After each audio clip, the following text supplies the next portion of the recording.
وصال کے بعد دمشق میں آپ قیام پذیر ہو گئے تھے۔ ابو ادریس خولانی کہتے ہیں کہ میں دمشق میں آیا تو مسجد میں جامع مسجد میں آیا تو رأیت رجلا براق الثنایا، تو میں نے ایک شخص کو دیکھا کہ اتنی بجلی کی بھی چمک نہیں جتنی اس کے دانت چمک رہے تھے، اور میں نے دیکھا کہ لوگ حلقہ بنا کر اس کے ارد گرد جمع تھے اور ان سے دین سیکھ رہے تھے، پوچھ رہے تھے۔ تو میں بڑے ادب سے آ کر بیٹھ گیا، تو مجلس برخاست ہونے لگی، تو میں نے لوگوں سے پوچھا کہ یہ شخصیت کون ہے؟ تو انہوں نے کہا کہ یہ صحابی رسول حضرت معاذ بن جبل ہے۔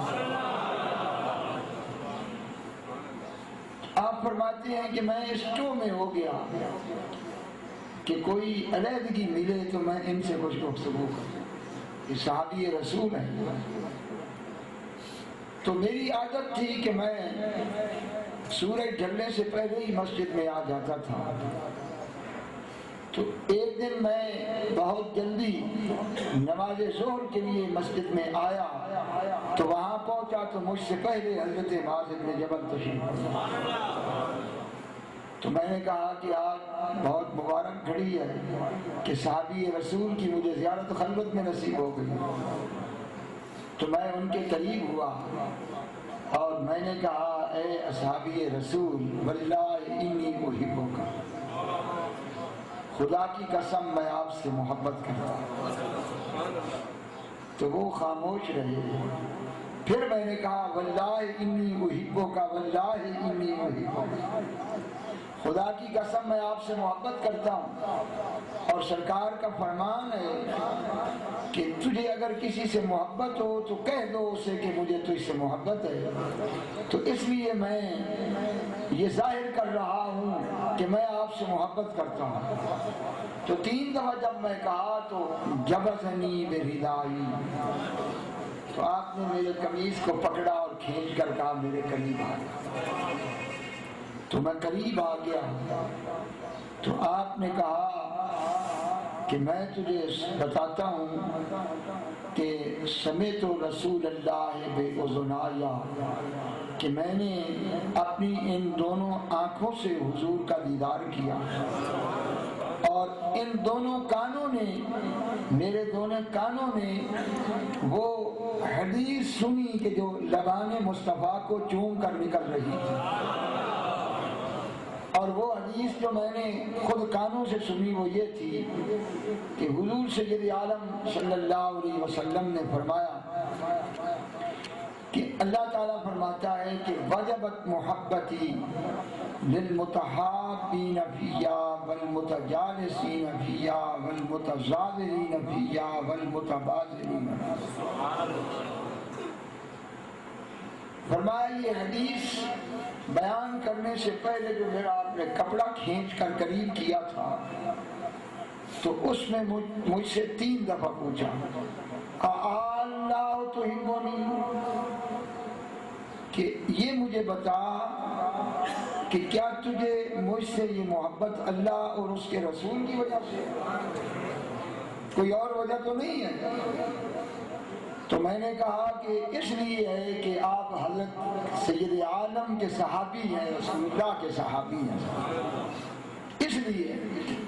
تو پھر آپ نے فرمایا کہ یہ حدیث میں نے سرکار کی زبان اقدس سے سنی کہ حضور حدیث قدسی بیان فرما رہے ہیں۔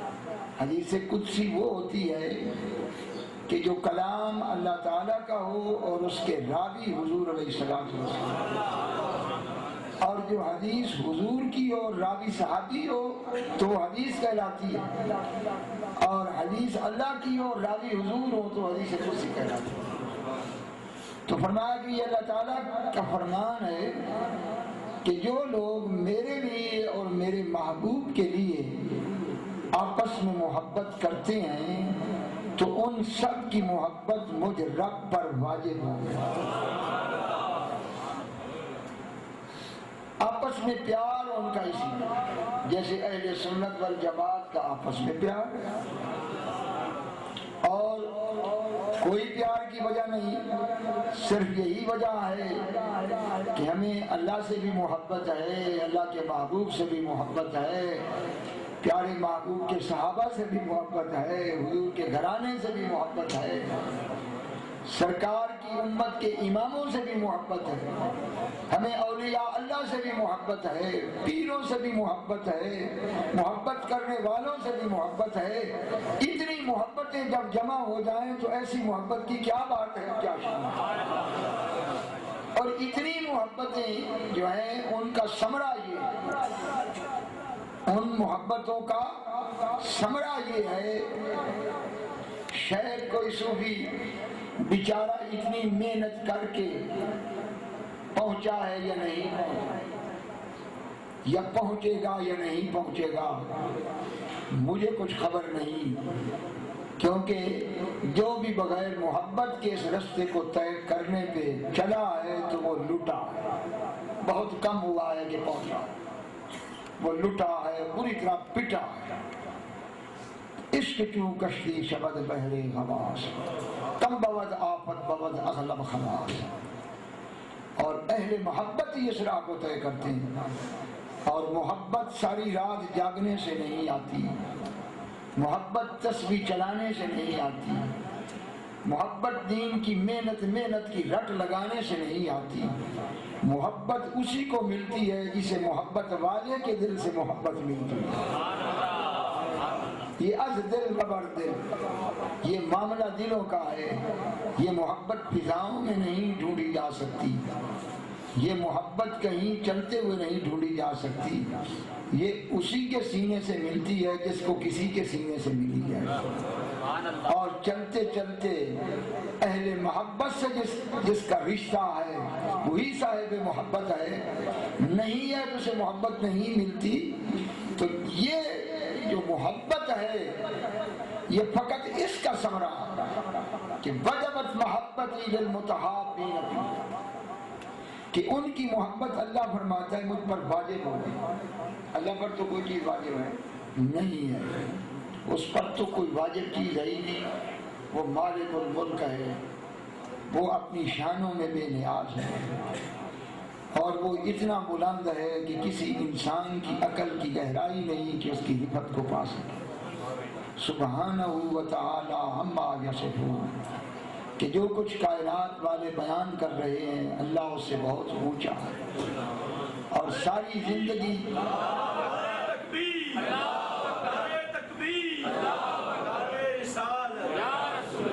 وہ ذات اقدس کہ اللہ نے جس کا سینہ کھول دیا ہے، الم نشرح لک صدرک، اور سینہ کا کھلنا یہ ہے کہ وہی ذات اقدس ہے جس کو اللہ تعالیٰ نے اس کی شان کے مطابق اپنی ذات کی اور صفات کی معرفت عطا فرمائی۔ یہ سینے کا کھلنا وہ ذات الہی کی معرفت ہے جس مقام پر کوئی نہیں پہنچ سکا، وہ براہ راست ذات اقدس ہے۔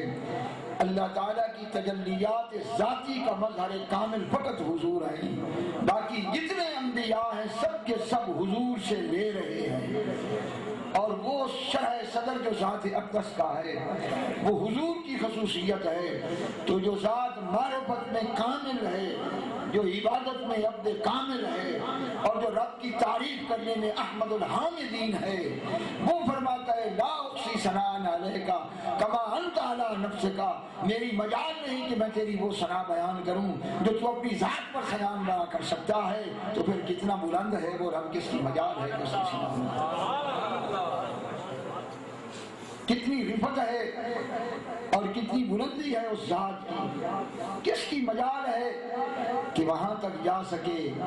اور جو سب سے زیادہ ہستی ہے وہ یہ فرماتی ہے کہ لا احصی ثناء علیک کما انت اثنیت علی نفسک، اس پر کچھ واجب نہیں ہے، وہ اتنی بلند و بالا ذات ہے۔ تو کیا یہ کم ہے کہ وہ رب کہے کہ ان سب کی محبت مجھ پر واجب ہے جو میرے لیے آپس میں محبت کرتے ہیں؟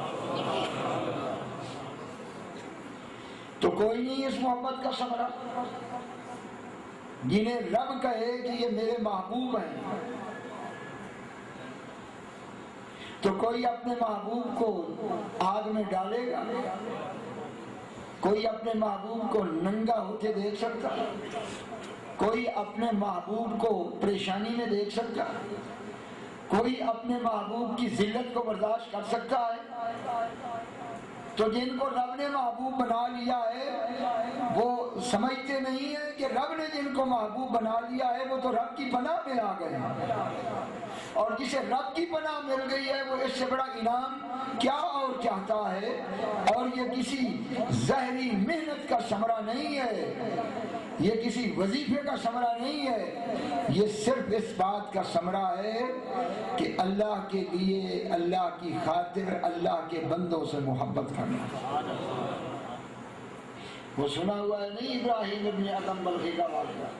اسے تو انگریزی والوں نے بھی اپنی کتابوں میں ذکر کر دیا کہ سیدنا ابراہیم ابن ادم بلخی کہتے ہیں کہ میں نے دیکھا خواب میں کہ دو لکھنے والے لکھ رہے ہیں، میں نے پوچھا کیا لکھ رہے ہو؟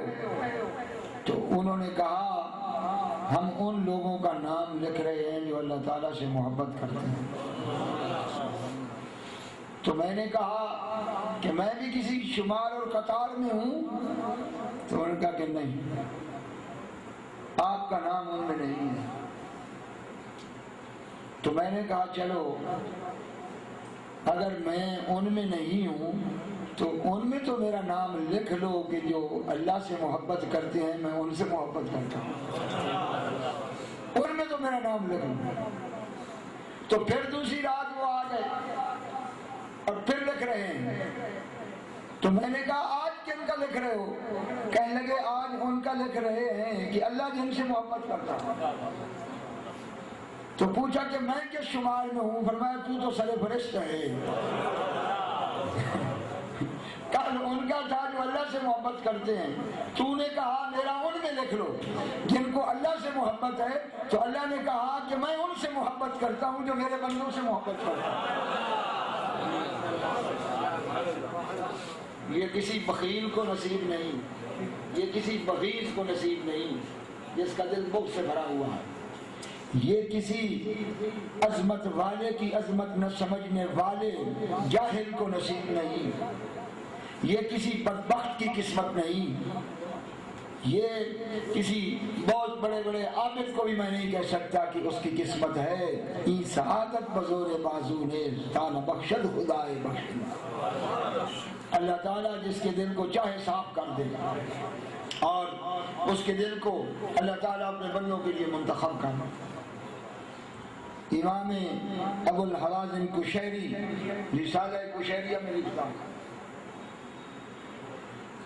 اور وہ داتا علی حنجری کے پیروں میں سے جس ہستی نے رسالہ کشیریہ لکھا، اسلامی تصوف کی بنیاد رسالہ کشیریہ، اتنی بڑی ضخیم کتاب آج تک تصوف کے موضوع میں نہیں لکھی گئی، تقریباً یہ کوئی 1600-1700 صفحات میں مشتمل، اور عالم اسلام میں جتنی مقبولیت اس کتاب کوئی کسی کو نہیں ملی۔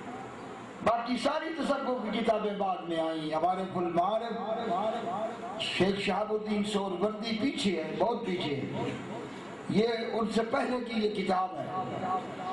آپ لکھتے ہیں کہ رسالہ کشیریہ میں کہ حضرت ابراہیم ابن ادم بلخی آ رہے تھے تو آگے سے ایک شرابی آ رہا تھا، تو اس نے کہا کہ آج بری طرح پھنس گیا ہوں۔ تو اس وقت کے شرابی تو تھے لیکن بے حیا نہیں تھے اور نہ ہی بد عقیدہ تھے۔ تو اس نے کہا پیچھے بھاگوں تو پھر بھی بری بات ہے، لوگ کہیں گے کہ یار کیسا آدمی ہے، آگے آؤں تو میں اس قابل نہیں ہوئے کہ اللہ کے ولی کے چہرے کو دیکھ سکوں، اتنا پلیت ہوں، تو کدھر جانا؟ اتنے میں آپ قریب آ گئے۔ جب قریب آئے تو پھر اس نے عقل سے نہیں سوچا، وہ ان کے قدموں پہ گر پڑا اور اس نے گر کر ان کے قدموں کو چوم لیا۔ خیر اللہ کے بندے تھے، وہ آگے چلے گئے، یہ اس نے کہا چلو بچت ہو گئی، یہ بھی چلا گیا۔ جب رات کو سویا تو دیکھا کہ جنت میں چل رہا ہے۔ پوچھنے والوں سے پوچھا کہ یہ عجیب مقام ہے جہاں میں ہوں، یہ کون سا مقام ہے؟ انہوں نے کہا کہ یہ جنت ہے، تو دیکھ نہیں رہا؟ تو اس نے کہا کہ یہ جنت اور مجھے نسبت کیا ہے؟ میں نے تو پوری زندگی بدکاری میں گزاری ہے، فسق و فجور میں گزاری ہے، تو میں جنت میں کیسے آیا ہوں؟ تو انہوں نے کہا کہ بات تو صحیح ہے، تیری زندگی اسی طرح گزری ہے، لیکن مسئلہ یہ ہے کہ تو نے اللہ تعالیٰ کے ایک بندے کے پاؤں چوم لیے۔ تو اللہ تعالیٰ نے فرمایا ہے کہ مجھے گوارا نہیں کہ کوئی میرے مقبول بندے کے قدموں پہ کسی کے لب لگے اور پھر وہ دوزخ کا ایندھن۔ تو اللہ تعالیٰ نے تجھے بخش دیا۔ وہ اٹھا اور سیدھا صبح ابراہیم ابن ادم بلخی کے قدموں میں گرا اور جا کر کہا کہ تیرے قدموں کو چومنے سے اللہ نے مجھے یہ مقام دیا ہے، تو اب مجھے اپنی غلامی میں شامل فرما دے۔ تو آپ نے اسے بیعت کیا اور اسے کرم کیا، اسے مقام ولایت پہ پہنچا دیا، اور جو شرابی تھا وہ لوگوں کا امام بن کے رہ گیا۔ یہ رسالہ قشیریہ لکھتا، تو کیا اب بھی کسی عقل والے کو یہ سمجھ نہیں آتی کہ شان ولایت کیا ہے؟ اور یہ رٹ لگانا ولی کے پاس کیا ہے، ولی کیا کر سکتا ہے؟ بدبختو، ولی کی یہ شان ہے، تیری 75 کتابیں کسی کی کایا نہ پلٹ سکی، اور ایک ولی کے پاؤں چومنے والے کو ایک چومنے کی وجہ سے وہ مقام مل گیا جسے مقام ولایت کہتے ہیں۔ یہ مقام ہے ان ہستیوں کا کہ جن کو اللہ تعالیٰ فرماتا ہے کہ ان کی محبت مجھ پر واجب ہے۔ آپ جس رات فوت ہوئے ابراہیم ابن ادم بلخی، تو اولیاء اللہ نے ایک آواز سنی کہ لوگوں وہ دنیا سے اٹھ گیا کہ من کانا امان و اہل الارض، جو پوری روئے زمین کے لیے میرا وہ بندہ جو پوری زمین کے لیے امان تھا، آج وہ اٹھ گیا۔ اور ہر مقام پہ اولیاء اللہ کو پتہ چل گیا کہ ابراہیم ابن ادم بلخی وصال امان و اہل الارض، یہ جملے صاحب رسالہ قشیریہ نے لکھی۔ تو جو پوری زمین کے لیے امان ہو، تو اگر کوئی اس کے مزار پر جائے تو اس کی ذات کے معاملات کے لیے اسے امان نہیں ملے گی۔ امان کیا ہے؟ ہر مصیبت، ہر بلا اور ہر آفت سے محفوظ ہو جانا، یہ امان ہے۔ اور یہ آواز ہے، آپ لکھتے ہیں کہ سخت گرمی تھی اور ابراہیم ابن ادم بلخی شدت گرمی کی وجہ سے ایک درخت کے نیچے سستانے کے لیے لیٹے۔ تو جب ان کی آنکھ لگ گئی تو ایک بہت بڑا اژدہا آیا اور اس نے درخت پر چڑھ کر اپنے دانتوں سے ایک ٹہنی کاٹی، اور ٹہنی کاٹ کر ابراہیم ابن ادم بلخی کے اوپر آ کر پنکھا چلانے لگا۔ اور کسی دیکھنے والے نے دیکھا، وہ حیران ہو گیا کہ کمال کی بات ہے کہ اتنا بڑا اژدہا ہے اور یہ دشمن ہے انسان کا، اور یہ کیا کر رہا ہے؟ اب یہ کرامت سن کر تو صاحب عقل پرست کیا مانے گا؟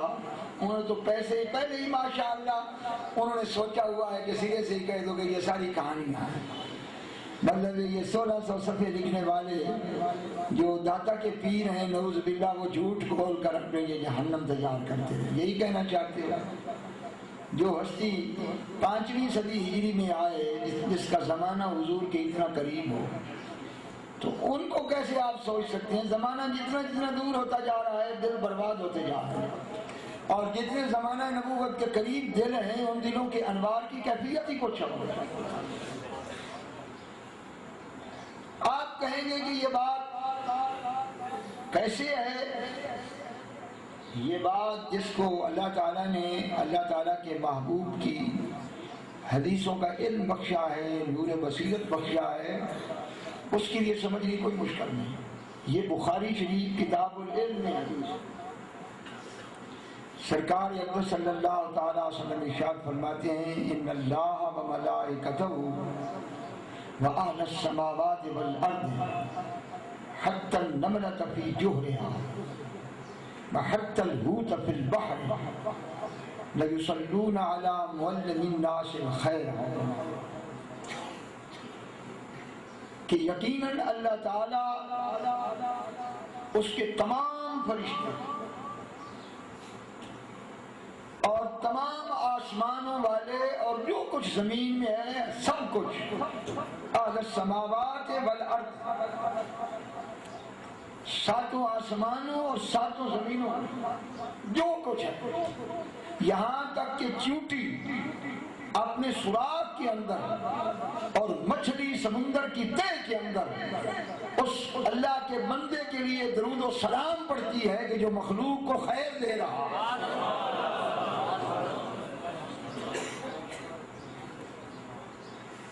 یہ کتاب العلم بخاری کی ہے۔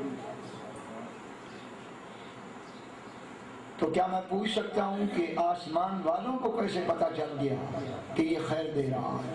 چلو آپ کہیں گے فرشتے ہیں، فرشتے آسمان کے ہیں کہ نہیں؟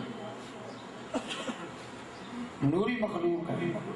اگر ان کو آسمان پہ پتہ چل گیا کہ زمین پہ ایک ایسی ہستی ہے تو نور کے لیے پردہ نہیں ہے، تو اگر فرشتے ان کی یہ قوت ہے تو انبیاء علیہ السلام کی عصمت اور نورانیت تو کہیں زیادہ ہے۔ ان کی علوم کو کیوں نہیں مانتے ہو؟ ان کو مانتے ہو، اور پھر وہ ذات اقدس کہ جس کی امت میں سارے فرشتے شامل ہیں، ہر خلق شامل ہے، جس کے غلاموں کے لیے یہ حالت ہے کہ ان کی آنکھیں پردہ نہیں، اس آقا کی کیا شان ہوگی؟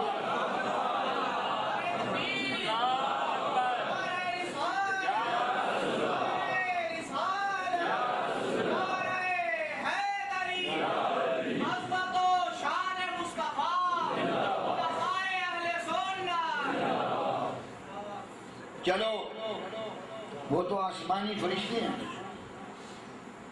آپ کہیں گے جی فرشتوں کی شان یہ ہے، تو زمین میں پوری روئے زمین میں ہر مخلوق کو کیسے پتہ چلے؟ مجھے اس کا جواب ہے۔ انسانوں کو تو نہیں پتہ چلے گا، مر کر چلے گا، کیونکہ مرتے ہوئے ان کے پردے اٹھ جائیں گے، پھر ان کی روح کا جہان جب شروع ہو جائے گا تو پھر انہیں کوئی پردے نہیں، پھر سب حقائق انہیں نظر آ جائیں گے۔ ان کے لیے پردہ صرف نفس ہے، اور کل نفس ذائقۃ الموت، اسی نفس کو موت آنی ہے۔ یہ پردہ پھٹے گا تو مشرق مغرب تجھے بھی نظر آئے گی، فرشتے نظر آئیں گے، جنت نظر آئے گی۔ ہر مرنے والا قرآن کہتا ہے، فوراً کہتا ہے اے اللہ اب مجھے تسلی ہو گئی، مجھے واپس لوٹا۔ فرما ہم کبھی کسی کو واپس نہیں لوٹاتے۔ تو وہ پردہ وہی نفس ہے، موت اس پردے کے پھٹنے کا نام ہے، موت مٹنے کا نام ہے۔ باقی ہر کائنات کا ذرہ کیسے پہچاننا، اس کو کیسے پہچاننا؟ پھر سرکار نے کتنا اس مسئلے کو واضح کیا۔ ایک چیونٹی ہے، وہ سوراخ کے اندر اسے کیسے کہ ایک اللہ کا بندہ ہے جو سب کو خیر بانٹ رہا، اس کو چیونٹی کو سوراخ کے اندر کیسے پتہ چل گیا؟ اور اس سے بھی تہبت ہے سمندر، ظلمات بعضها ظلمات، تہ در تہ جس میں اندھیرے ہیں۔ سمندر کی گہرائی کے اندر اس مچھلی کو کیسے پتہ چلا؟ وہ بھی ہر وقت درود و سلام پڑھ رہے، یصلون علی معلم الناس الخیر، اس کو کیسے پتہ چلا؟ تو اس کا جواب پوچھیں کہ ساری مخلوق کو کیسے پتہ چل گیا؟ اس لیے پتہ چل گیا، میں بتاتا ہوں کہ ایسا جو ولی ہے وہ حضور کی ذات اقدس میں فنا ہو کر نائب الرسول ہے۔ اور جس طرح ذات اقدس رحمت للعالمین ہے کہ عالمین کے ہر ذرے کو حضور کی رحمت پہنچ رہی ہے، اور سرکار فرماتے ہیں ما من شیء فی الارض ولا فی السماء الا ویعلم انی رسول اللہ، کہ آسمان و زمین میں کوئی ذرہ نہیں جو یہ نہ پہچانتا ہو کہ میں اللہ کا رسول ہوں، کیونکہ ہر ذرہ کائنات کو حضور کی رحمت پہنچ رہی ہے، اور ہر ذرہ پہچان رہا ہے کہ یہ کون ذات اقدس ہے جس سے ہمیں رحمت مل رہی ہے، اور جو حضور کی امت کا ولی ہے وہ ذات اقدس میں فنا ہے، اور اس کے ایمان اور اس کے عمل صالح کا جو فیض ہے وہ ساتوں زمینوں سے لے کر عرش تک پہنچ رہا ہے، اور ہر کائنات کا ذرہ چیونٹیوں تک اپنے سوراخوں میں اس کے فیض کو پہچان رہی ہے۔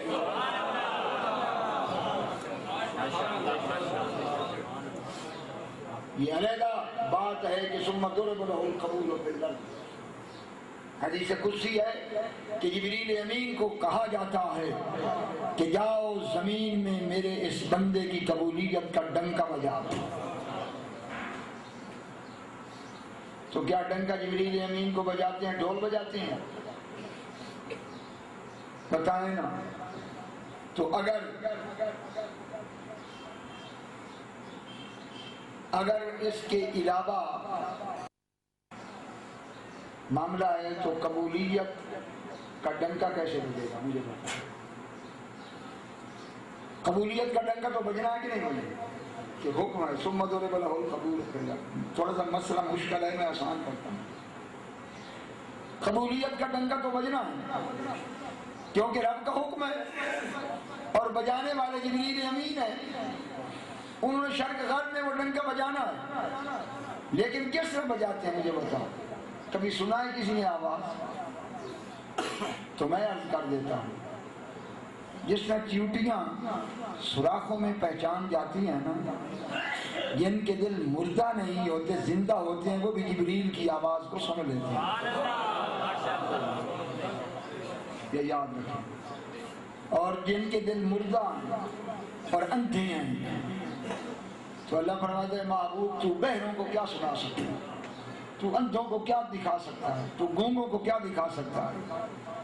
تو جو شیطان کی نحوست کی وجہ سے جن کے دل اندھے ہیں، بہرے ہیں، گونگے ہیں، وہ جبریل امین کی آواز کو کیا سن سکتے ہیں؟ نہ وہ سن سکتے ہیں، نہ وہ ادھر جائیں گے جس کی قبولیت کا ڈنکا بج رہا ہے۔ اور جن کے دل زندہ ہیں وہ جبریل کی آواز بھی سن لیتے ہیں، وہ ولی کی مجلس میں بھی چلی جاتے ہیں، ان کی زیارت بھی کرتے ہیں۔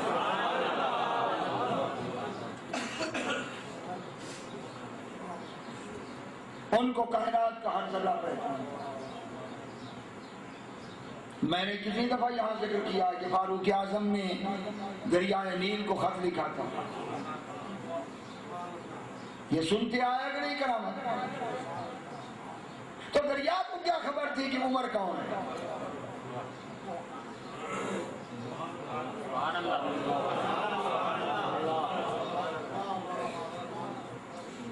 اور لکھا کیا من امیر المؤمنین الی نہر النیل، عمر کی طرف سے دریائے نیل کو یہ خط ہے۔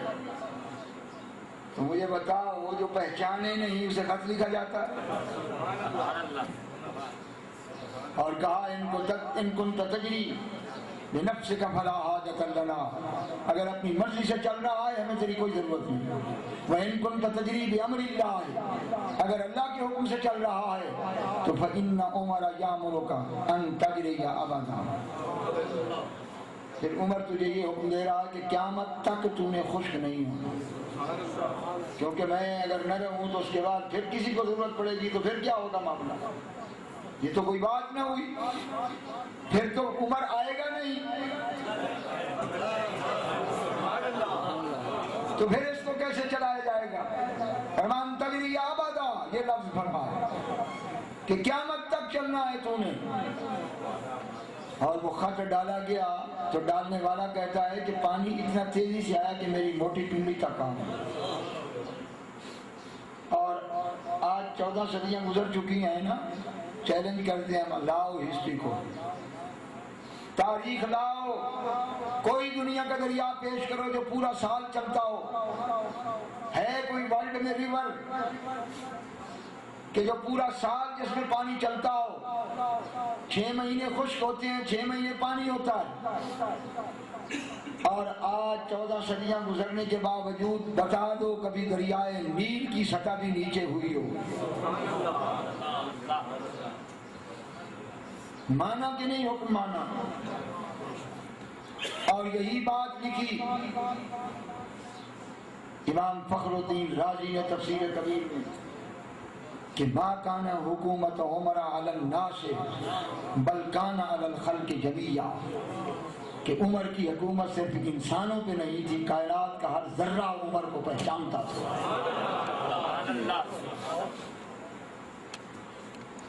یہ ہے وہ شان ولایت۔ پیرانے پیر فرماتے نہیں ہیں وما تأتی الدہور ولا الشہور تمر وتنقضی الا اتانی، کوئی سال نہیں، کوئی مہینہ نہیں، کوئی ہفتہ نہیں، کوئی دن نہیں، لیکن دنیا میں آنے سے پہلے میرے پاس حاضری دیتا وَيُخْبِرُنِي بِمَا يَأْتِي وَيَجْرِي، اور پہلے مجھے بتاتا ہے کہ سال میں کیا ہونے والا ہے، مہینے میں کیا ہونے والا ہے، دن میں کیا ہونے والا ہے، رات میں کیا ہونے والا ہے۔ تو اے صوفی، پیرانے پیر فرماتے ہیں تو میری شان کی ٹوہ میں نہ لگ اور اپنے کوتاہ عقل کے ذریعے تو نہ ڈھونڈ، اتانی لفتن نلت المنالی، میرے رب نے مجھے بلندی دی جس بلندی کو میں نے پا لیا۔ تو زمانہ بھی دن کی غلامی میں ہے، دن رات بھی دن کی غلامی میں ہے، دن بھی پہچانتا ہے، رات بھی پہچانتی ہے۔ یہ تو ان کی شان ہے جو غلامی مصطفیٰ سے اس رفت کے مقام پہ پہنچے ہیں، اس محبوب کی شان محبوبیت کا کیا عالم ہے۔ میں ایک آپ کو اپنے پیر کی سچی بات بتاؤں، ایک میرے پیر بھائی نے مجھے کراچی میں بتایا کہ ہم بڑے غریب تھے، ہمارے پاس گاؤں میں کوئی گھر تھا ہی نہیں، کسی کے گھر میں ہم رہتے تھے، اتنے غریب تھے۔ تو تھا وہ میرے حضرت کا خادم، کہتا ہے آپ نے کہا میں نے لاہور سے واپس آ رہے تھے، فرمایا آج میں نے تیرے گھر جانا۔ تو میں نے کہا میں کیا کروں گا گھر میں؟ خیر جو کچھ ہمارے گھر میں تھا ہم نے ٹوٹی پھوٹی چادر کی چارپائی رکھی، اس پہ آپ بیٹھے۔ تو میری ماں نے کہا کہ حضور ہمارا تو کوئی گھر ہی نہیں، تو سامنے لوگ کوڑا کرکٹ پھینکتے تھے ایک جگہ پر، فرمایا یہاں تم اپنا گھر بناؤ۔ تو ہم نے بغیر کسی پٹواری سے پوچھے ہم نے گھر بنا لیا، کسی نے پوچھا ہی نہیں ہم سے، ہم نے گھر بنا لیا۔ اب وہ تھا کوڑا کرکٹ کا ڈھیر، وہاں یہ کیڑے نہیں ہوتے موٹے سر والے، ان کا بسیرا تھا۔ تو وہ رات کو بھی ہمارے برتنوں میں گھس جاتے، دن کو بھی برتنوں میں گھس جاتے، اور اتنا ذلیل کیا انہوں نے ہمیں، سردی ہو گرمی ہو وہ مرتے ہی نہیں تھے، ہمارے گھر میں ان کا ٹھکانا۔ کہتا ہے ایک دن مجبور ہو کر میں نے عرض کی کہ حضور آپ کے حکم پر ہم نے تو گھر بنایا تھا، لیکن حالت یہ ہے کہ یہ کیڑے ہمیں تو دن رات انہوں نے ہمیں تنگ کیا ہوا ہے۔ تو آپ نے فرمایا کہ ایک کیڑے کو پکڑ لینا، ذرا بات غور سے سنو، فرمایا کیڑے کو پکڑ لینا اور منہ کے قریب کر کے اسے میرا سلام کہنا،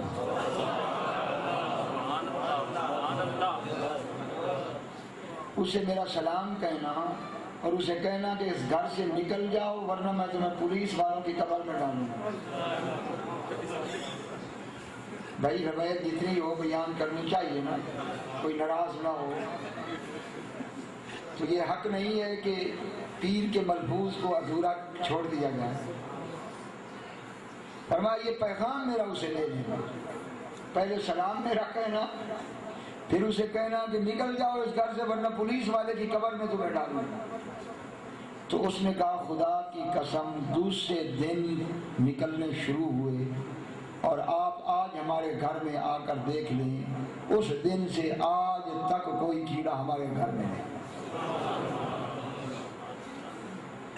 تو اگر کیڑی سوراخ کے اندر یہ پہچانتی ہے کہ جو خیر سکھانے والا ہے اس پر درود و سلام پڑھ رہا ہے تو سطح زمین پہ بسنے والے کیڑے نہیں پہچانتے اس اللہ کے ولی کو جو خیر بانٹ رہا ہے.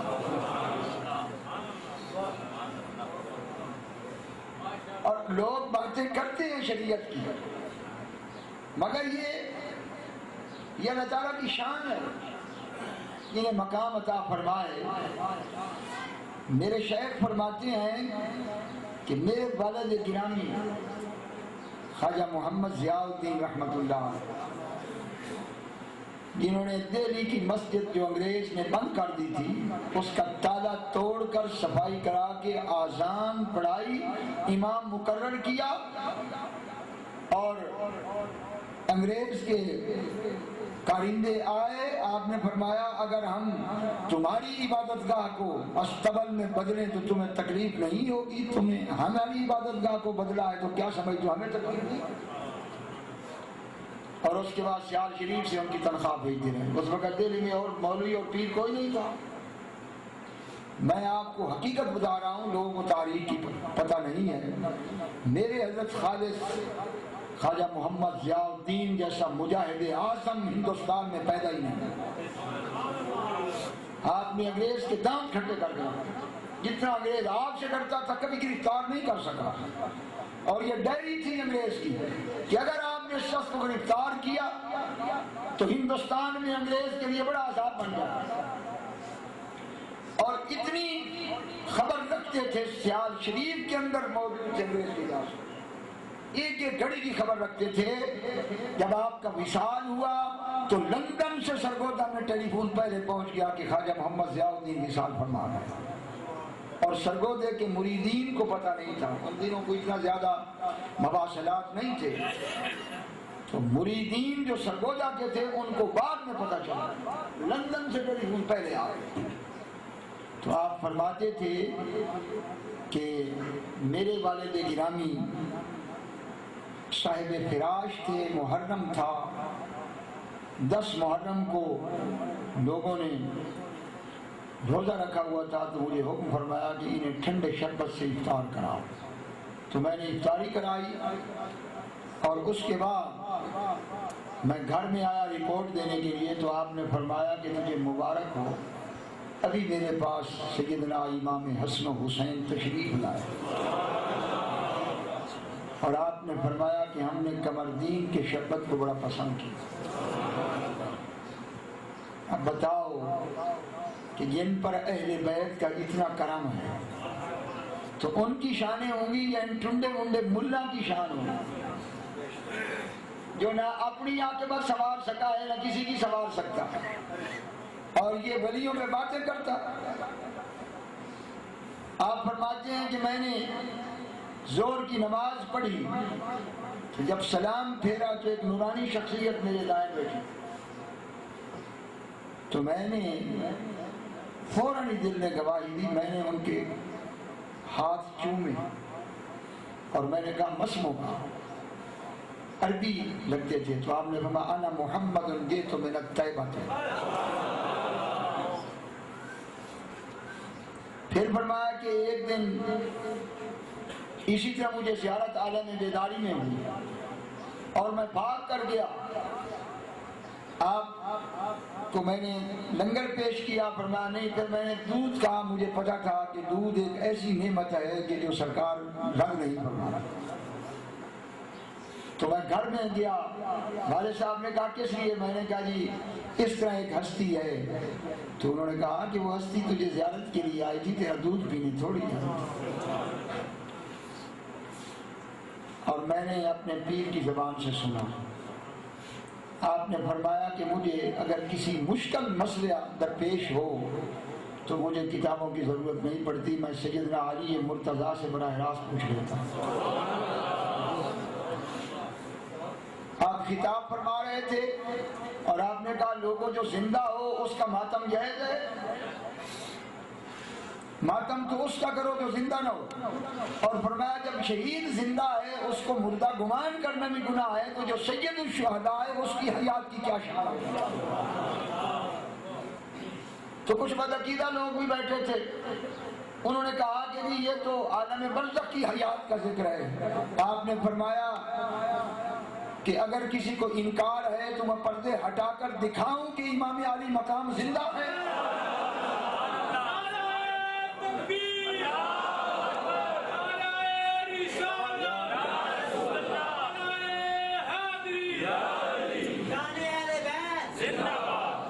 پھر کسی کی جرت نہیں ہوئی. میں عرض کر رہا ہوں یہ ایسی باتیں نہیں ہیں. نبوت تو حضور پر ختم ہو گئی تو حضور کا فیض قیامت تک کیسے چلے گا؟ ولایت کا دروازہ کھلا. اور ان ہستیوں کی شان یہ ہے کہ حضور فرماتے ہیں کہ مجھے وصال سے پہلے میرے والد گرامی نے بلایا اور بلا کر کہا کہ بیٹا میری پوری زندگی میں صرف ایک دفعہ جماعت کی تکبیر اولیٰ قضا ہوئی پوری زندگی میں، اور اس کا دکھ میں لے کے جا رہا کہ وہ ایک میری تکبیر اولیٰ جماعت کی جو قضا ہوئی ہے تجھے میں نے اس لیے بلایا ہے کہ تو نے قضا نہیں کرنی اور میرے پیر کی قضا نہیں. آپ نے جماعت کے بغیر نماز نہیں. کسی نے پوچھا کہ چشتی کی کیا نشانی ہے تو دوسرے نے کہا کہ نیلی چادر اور سفید کرتا. فرمایا یہ نشانی ہو گئی چشتی کی، یہ کوئی بھی پہن لے تو چشتی ہو گیا. فرمایا چشتی کی نشانی پہلی یہ ہے کہ کبھی اس کی نماز جماعت کی تکبیر قضا نہیں. فرمایا دوسری اس کی نشانی یہ ہے کہ وہ اپنے معمولات کا بڑا پابند ہوتا ہے. کھانے کے ٹائم پہ کھانا، نماز کے ٹائم پہ نماز، قیلولہ سنت کے ٹائم پہ قیلولہ. فرمایا جس میں نبی پاک کی 24 گھنٹے کی سنتیں ہیں، چشتی وہ ہے کہ یار کی ہر ادا پر پابند ہو، اور وہ ہے کہ رب کی آواز آئے آؤ حی علی الصلاۃ حی علی الفلاح تو اس کی نماز قضا نہ ہو. فرمایا یہ ہے وہ چشتی کی علامت. اللہ تبارک و تعالیٰ کرم فرمائے. اللہ تعالیٰ ان ہستیوں کی نسبت و غلامی نصیب. ہم نے بھی سفید داڑھی کی ہے. اگر کچھ نظر نہ آتا نا تو ہمیں بھی گرنے کی کوئی ضرورت نہیں تھی. کچھ نظر آتا ہے تو آدمی چلتا ہے. تو ان غریبوں کو نظر آیا کچھ نہیں. اگر یہ قریب آ جاتے تو یہ بھی ہٹتے نہیں. اور یہ میں آپ کو بتا دوں جس نے کچھ دیکھا نہیں اس نے آنا نہیں، جس نے دیکھا ہے اس نے پلٹنا نہیں.